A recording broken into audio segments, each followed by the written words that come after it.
In 1955, one of the greatest Filispano poets, Adelina Gurrea Monasterio, was awarded the premio for her book of poetry, entitled A lo largo del camino. Some lines from the poem, Quisiera volar.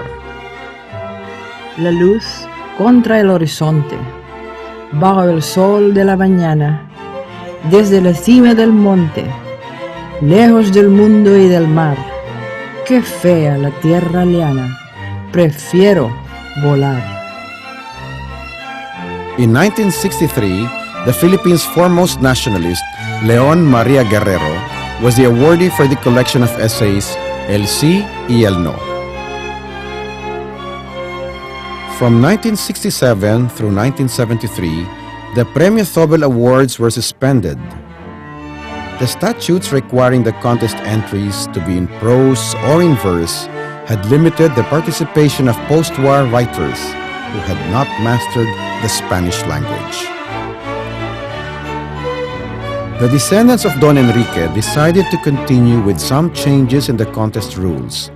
Any Filipino who contributed to the preservation, defense, or promotion of Spanish in the Philippines could be considered.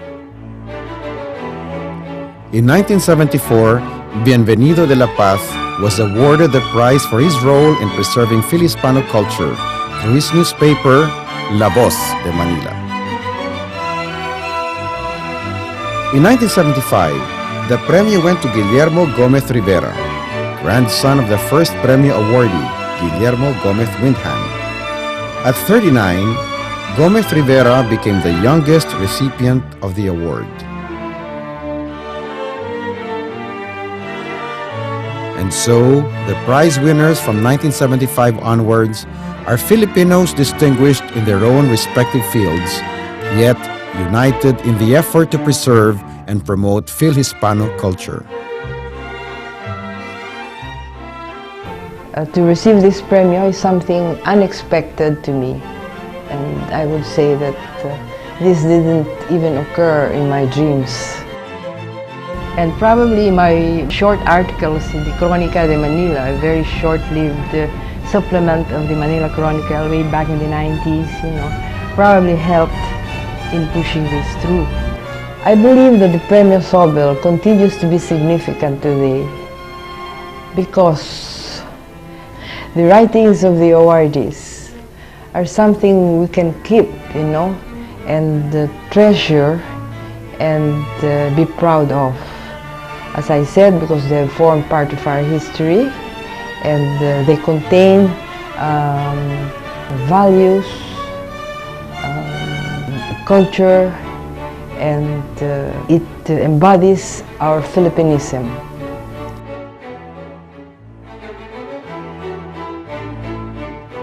Indeed, Premio Zóbel has been and continues to be an integral part of the struggle to uphold Fil-Hispano culture.